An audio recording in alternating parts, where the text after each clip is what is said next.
Digital disruption in the UAE with dubizzle. The latest buzz in the world of technology and innovation with the UAE's latest homegrown unicorn.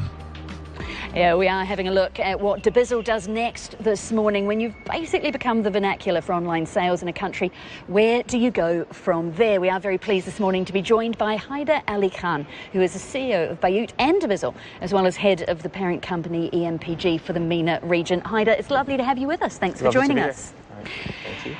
And we can't have an online company in at the moment without asking how COVID has treated them. How have the past 12 months been for dubizzle?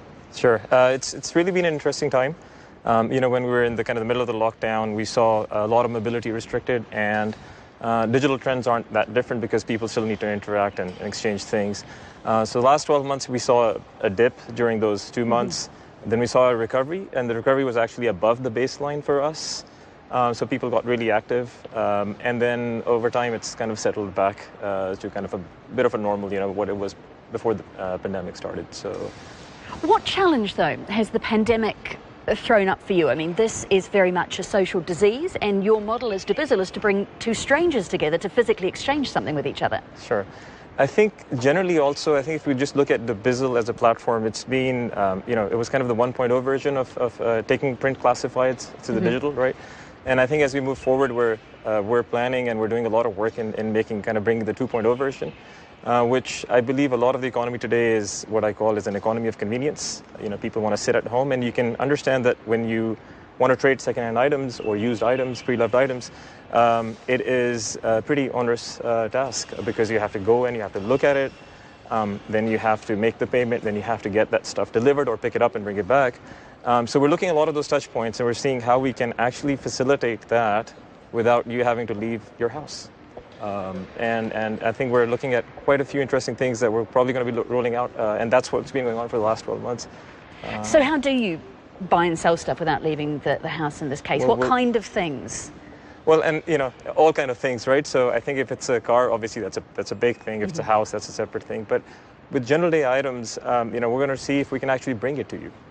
As opposed to you going to it. As I said, and I think we have a lot of verticals within the business, whether it's electronics, furniture, appliances, and we're going to start seeing how we can actually, for each vertical, build an experience that's unique to that vertical and try to facilitate that whole transaction. Does that mean dubizzle will be going into the delivery business? Let's see. Let's see. And I cannot promise too much right now, but again, we have to see what the pain points are and start with the easiest ones and then work our way up on trying to solve some of the more difficult ones.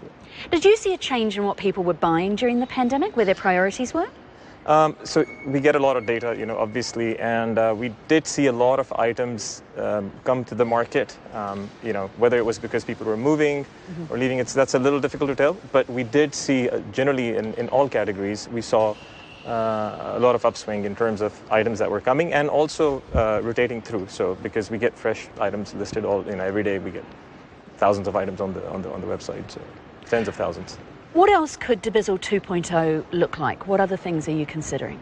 I think so. The biggest thing really is being able to sell and buy conveniently, being able to pay for it in a convenient manner. And then obviously the delivery of the item. And I think that's what generally, if you go to marketplace, any marketplace, that's what they're supposed to solve. So we're going to look at all these three facets and see what we can do in each one to make everybody's life easier. Yeah. We've also seen, the big pivot for businesses has been going online, hasn't it? Online and delivery. What have you been doing to help it make it easier for local companies to do that? We've been in, as I said, we've been in business for quite a while, and it's a very familiar name in the UAE over here, dubizzle is, even outside, I guess, generally in the region. The things that we do typically, and we're focusing a lot on, is building tools for them to help them understand what's selling in the market, right? If you're going to source something, so there's a lot of, obviously there's new items, but there's a whole economy around pre-loved items, used items. And if we can give those insights to users in terms of what actually people are looking for, so hopefully they can actually source that and bring that and hopefully make a buck or two. Yep. What, so setting up a Divizzle data division? Are we going to see a CPI index coming out from Divizzle? We have a pretty large data team. So we look at a lot of these trends, and then we try to identify opportunities there for people, and then hopefully bring that data in a digestible manner to the people, right? So a lot of the, I would say, if you look at let's say the used cars market, we've actually launched some tools for the dealers to actually go and understand what's really happening. What are kind of the trends in the market when people are buying these cars. But there's a lot of people who actually, for a living, also buy and sell cars, right? And so the idea is to facilitate that for them also, which is if they're going to go and buy a car and then try to sell it later, what car to buy? What's really going on in the market. So we have a lot of that data. So yes, and we focus a lot on that. How can you use that data to help the end user, though? If I'm the one buying a car, Sure. to give me an idea of the price range I should be looking at, where I should be heading? Sure. So we've been looking at that. So price range is one thing. I think the other thing is, typically when you're buying an item like a car, you would want to see how it would depreciate, or or what kind of expenses you can run into. With some of that data might be available already online, but typically in terms of what is the demand for that car further down the road, we have that data today, so hopefully we can bring that to all the users as well. Well, when you are talking about massive amounts of data, you're obviously then talking about cybersecurity, you're talking about privacy laws. How is Divizzle coping with that? What have you had to put in place? We take a lot of measures around making sure that the data is with us. We don't work with any third parties. Everything is in-house. And we have a separate security team that looks at making sure that everything is secure. Obviously, online security, privacy, all of those things are very important for us because it's important for, as individuals, it's important to me, and I think that's how we think about it. Well, two big moves that you've made during this pandemic. The first one, you started a recruitment drive in Sure. January. Very interested in job creation here on the Business Breakfast. What new skills are you looking for, and can you find them in this market? All sorts of skills. We're looking to scale up the tech department, looking to scale up the data department, we're looking to scale up a lot of the Divizzle Pro is a service that we provide where we facilitate people who are looking to sell or buy a car. We're looking to scale that up. So, a lot of folks in operations, product, marketing. We're literally hiring in every department right now. How many people would you say? How many jobs do you think you're creating at the moment? So right now I think we would have over 100 recs open already. Yeah, at this point. And I don't think that's the end of it. I think that's just this phase, and then from there we go on from there. Yeah. And before we let you go, 1 minute left, you also opened a new hub up in the Dubai Design District, as I understand Yes. it. Taking space in a pandemic is a punchy move when everyone's trying to figure out how they're going to balance working from home and how many people are actually going to be in. How did you decide what space you would actually need and how you'd use it?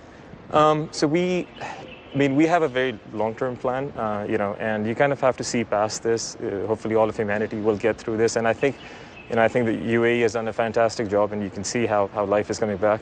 And generally in the region as well, things are moving forward. So one is it's obviously it's our UAE station, but it's also a headquarter for us for the region, and we're really betting on the future. And I think that's where we said, okay, let's.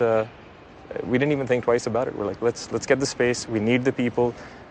We need to be those agents of change, and we plan to be around. So. Yep. 20 seconds, are you going to have all your staff back in the office? Is it going to be a hybrid? Which way are you going?